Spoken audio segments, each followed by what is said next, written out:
More here from 8-Step-Startup. So this is the next startup business tip of the day. I'm doing 30 in total, tips that I've experienced over the past that help me with my full startups, and of course that have come from professors, best-selling authors and business leaders. Today's one I was actually asked about again recently. This is about taking breaks, okay, during your day.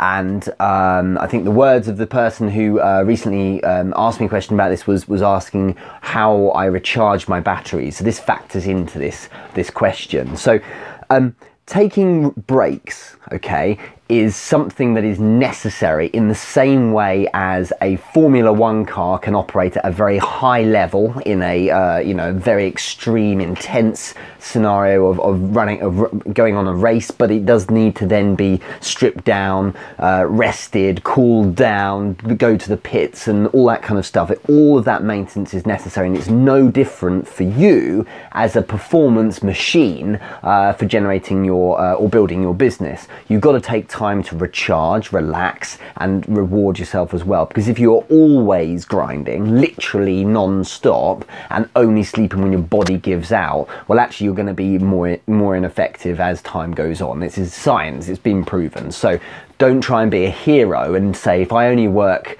if I work all the time and maybe have 3 or 4 hours sleep every day, I'll get a load more done. Yeah, you probably will, but also you'll be a mess. It's not good for you. And as a physical thing, you need to ensure that you look after your body. Otherwise, there's not much point having a business that generates you a load of income and a great lifestyle, but you feel like an absolute wreck. Okay, so with that in mind, it sounds very robotic, but actually scheduling breaks and scheduling time to focus on resting or relaxing or whatever it might be is a very good idea. What I would strongly suggest is you think hard about what a break represents. A break means you've worked for a certain period and you require respite or some time out, okay?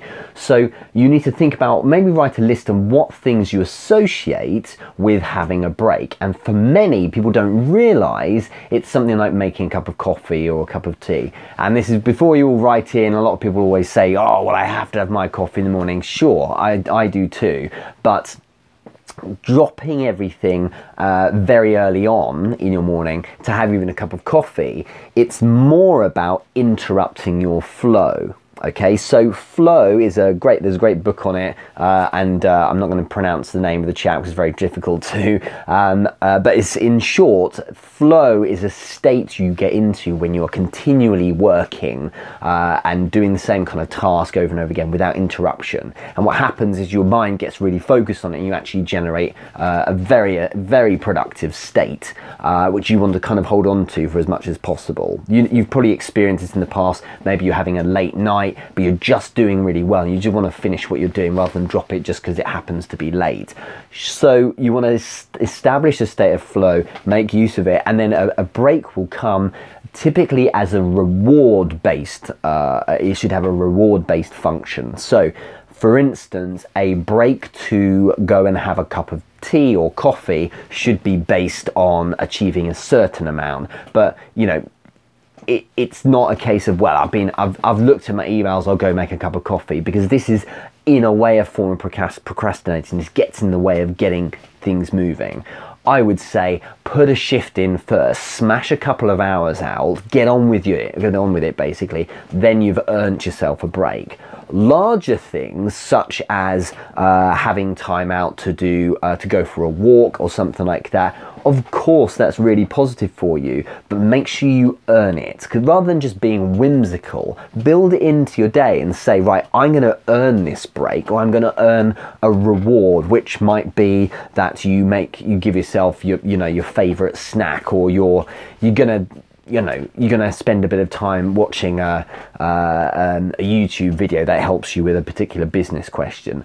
But go easy on it, because it's very tempting to say, oh, I've had a good morning, I've had a few good things happen, or even worse, without measuring it, saying to yourself, I feel like I've had a good morning, I feel like I've worked hard, and then descend into 45 minutes of watching YouTube, or even worse, playing video games, and you're completely ruining that state of flow. So I suppose what I'm saying is be a little bit a little bit kind of tight with your rewards, certainly to start with. You want to make sure that you're focused more on getting things done than having breaks all the time. And you'll find your willpower, a bit like a battery, it wanes over time, and by the end of the day you'll really kind of be looking for reasons to have breaks, unless you've kept up that continual flow.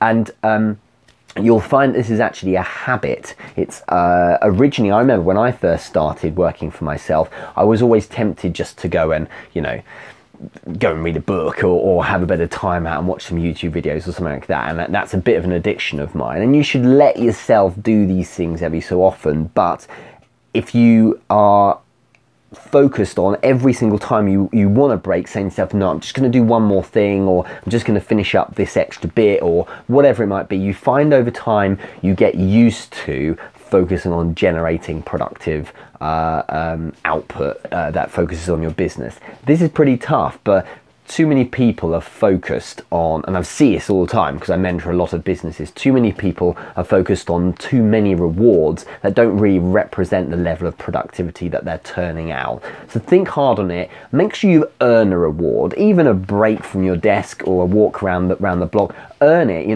know, if you say to yourself, I'm definitely going to have a break at 9:30 or at 10 in the morning because I start at 7, well, fine, but make sure you pack in certain objectives or tasks to make sure at least that is completed, so that you can say, oh, I'm having my coffee, but I'm not pranging out with stress because actually I've not really achieved that much other than look at some social media and my emails. You know, come away saying, right, it's my 9:30 cup of coffee, and I've actually I've made that call I didn't want to make. I've made a sale this morning. I've done whatever it might be. I've held a webinar or something, and you'll feel actually like you're earning it. And the same goes for greater rewards. It scales up. You know, if you want it all the way up to things like, I'm going to buy myself that car and I'm going to do it by next month. Well, you do that only if you've earned a certain amount of sales. You say, well, you know what, I'm going to achieve this, and then go do it. The fact that you could probably afford the car anyway is perhaps, it gives you a less of a sense of victory than if you say, I've really earned that. And it's a nice way of doing it. I remember saying to myself many, many years ago when I wanted to buy a laptop, it was probably about 12 years ago, I remember thinking,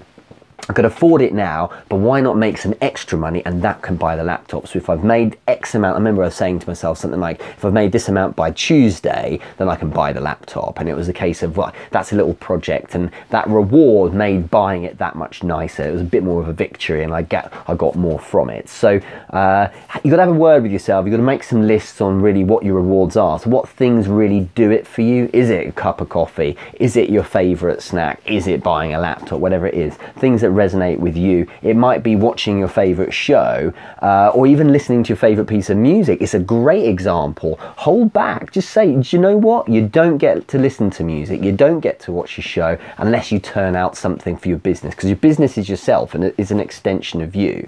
Okay, so go make that happen, and then you go you listen to your favorite piece of music, and it makes it so much sweeter when you get that even small reward like a cup of coffee. And it's a nice way of working.